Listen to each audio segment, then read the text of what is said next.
Olá, estamos de volta e nós vamos estar dando continuidade então a aquelas três figuras que nós havíamos mostrado: o homem natural, o homem espiritual, o homem em estado de carnalidade. Mais uma vez, se você está entrando agora pela primeira vez, eu sou o pastor Raul Nogueira, esse é o Antônio Carlos. Nós estamos fazendo uma simulação de como nós devemos iniciar um discipulado para um recém-convertido, que não é o caso dele, e desafiar você a fazer a mesma coisa. Então, se você levou alguém a Jesus, então como é que você deve proceder? Se você ainda não assistiu a essa série, volta lá atrás e começa a assistir para que você possa ter uma ideia do que realmente nós estamos falando, ok? Se inscreva se você ainda não se inscreveu. Bem, então, voltando para aqueles que já têm nos acompanhado, você preste bastante atenção, porque isso é importante, isso que nós vamos falar agora. Então, nessas três figuras que nós já havíamos mostrado, nós temos então, a primeira é o homem natural, depois nós temos o homem espiritual e finalmente nós temos o homem em estado de carnalidade, ok? E eu vou estar colocando para ele. Claro que se ele é recém-convertido, ele não sabe nada disso, ele não sabe o que é homem natural, ele não sabe o que é um homem espiritual e muito menos um homem em estado de carnalidade. Então, eu vou pedir para que ele leia alguns versículos para que a gente possa entender. Bem, Antônio Carlos, nós já vimos então que é impossível uma pessoa conseguir viver a vida de Cristo se Jesus Cristo não está nele. Sim. E quando ele se converte, então há algumas mudanças radicais, como nós já estudamos antes, não é? Nós que estávamos debaixo da lei do pecado e da morte, agora somos mudados, ou seja, nós somos libertos do império das trevas, somos transportados para o reino do Filho de seu amor, Jesus, e mudamos de lei, passamos a estar agora debaixo da lei do Espírito da vida em Cristo Jesus. Romanos 8:1 e 2 diz agora: pois nenhuma condenação há mais para aqueles que estão em Cristo Jesus, porque a lei do Espírito da vida em Cristo Jesus te livrou da lei do pecado e da morte. Bem, a mudança é radical. E quando isso acontece, você percebe que abre os seus olhos, você começa a entender. Mas nós vamos agora, nesse ponto, ver que existem três tipos de pessoas, ok? Então, precisamos lembrar que existe na Bíblia o homem natural, o que ainda não recebeu a Cristo. Por favor, Antônio Carlos, leia alto 1 Coríntios 2,14. 1 Coríntios 2,14. 2. Isso, bem alto. Okay. Ora, o homem natural não aceita as coisas do Espírito de Deus, porque lhe são loucura, e não pode entendê-las, porque elas se discernem espiritualmente. Bem, aqui está falando que o homem natural não pode, ok? Não pode entender, não pode entender. Por quê? Porque se ele está falando que o homem natural não aceita as coisas do Espírito de Deus, porque eles são loucura, e não pode entendê-las porque elas se discernem espiritualmente, significa que esse homem está morto diante de Deus. O diabo cega o entendimento. Nós já vimos lá na série Removedores de Véu, que quando uma pessoa se converte, é como se houvesse uma remoção desse véu, ok?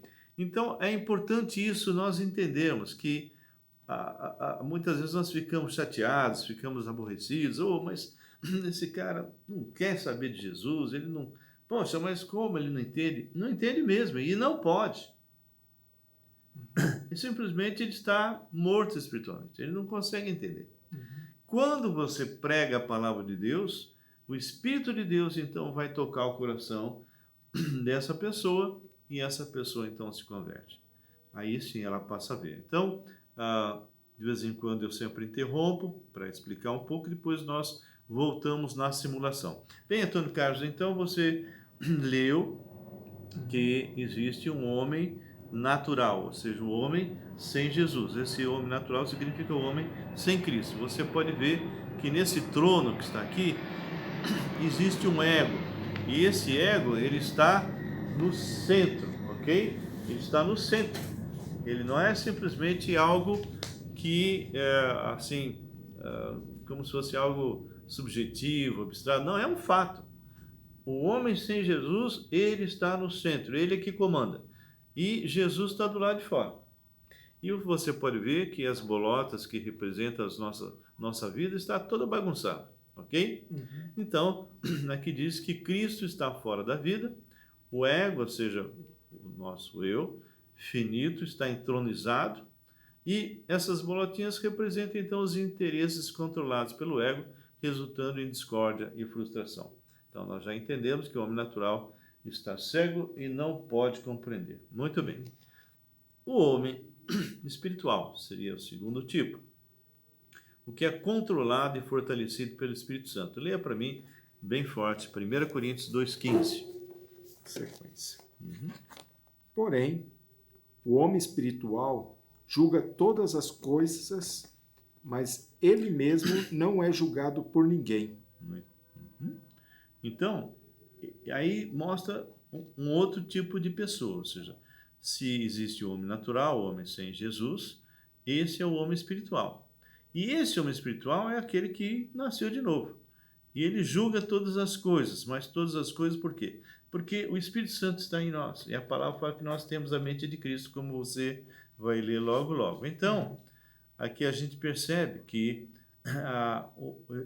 esse homem espiritual, versículo 16 fala, pois quem conheceu a mente do Senhor que o possa instruir? Nós, porém, temos a mente de Cristo. Quando eu recebi Jesus Cristo como meu Senhor e Salvador, a partir desse dia, o Espírito habitando em mim me abre a mente. Eu passo a ter um conhecimento que eu não tinha. Então eu começo a olhar o mundo já não mais segundo a minha natureza carnal. Eu começo a olhar o mundo segundo o Espírito Santo que está em mim. E a partir daí, então, eu começo a ter condições de julgar o que é certo e o que é errado. E tomar as decisões, que eu não tinha condições de fazer isso antes. Bem, Antônio Carlos, aqui você pode perceber que o homem espiritual é o que é controlado e fortalecido pelo Espírito Santo. Então, Cristo está entronizado, ele está no lugar. Lembra que o ego aqui em cima é que estava no controle, agora não mais. E o ego, então, ele é destronado. E o interesse sob o controle de Deus resulta numa harmonia. Então, essas blotinhas elas estão em harmonia com o plano do Senhor. Mas, infelizmente, há uma terceira pessoa. Aqui não é um outro tipo de crente, não. É o mesmo crente que, infelizmente, ele acabou se deixando arrastar pelo mundo e ele se envolve, então, com as coisas da sua própria vontade, sem consultar se aquilo realmente agrada a Deus ou não, e ele começa a tomar aos poucos o lugar que ele tinha antes de se converter. Só que a diferença agora é que Jesus está nessa vida e o Espírito vai começar a incomodá-lo. E nós vamos ver um pouco mais a respeito disso. Então, muitas das coisas que antes estavam em harmonia começam a ficar bagunçadas. Bem, então veja bem.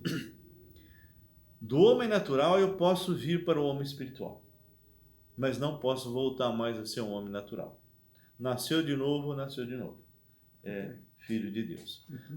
Se eu, de repente, por questões de eu me afastar da palavra, me afastar do Senhor e seguir a minha própria vontade, o que vai acabar acontecendo é que eu vou me tornar num homem num estado carnal. Ele está carnal, ele não é isso, não é uma classificação onde existe o homem espiritual, o homem carnal. Não, ele está carnal por questões de ele ter tomado a decisão de não realmente obedecer a direção do Espírito Santo. Bem, quem está nesse ponto, ele pode novamente voltar a ser espiritual. É que nem alguém disse, se eu andei 1000 passos longe do Senhor, com um só eu volto. Tá bem? Deu para entender? Tá claro? Tá bem claro. Muito bem. Então, nós agora vamos dar continuidade, ok? Então aqui fala assim, ó, que coisa interessante. O cristão precisa entender que quando ele peca e assume novamente o controle de sua vida, torna-se em estado de carnalidade. E assim precisa o quê? confessar seu pecado imediatamente para que Deus o restaure à comunhão. Você deve ter lembrança que eu disse que todos os nossos pecados foram perdoados, ok? Então, se todos os nossos pecados foram perdoados, por que que quando eu peco agora eu tenho que confessar? Então, nós vamos explicar um pouquinho isso aí. Antônio Carlos, quando uma pessoa peca hoje, se ele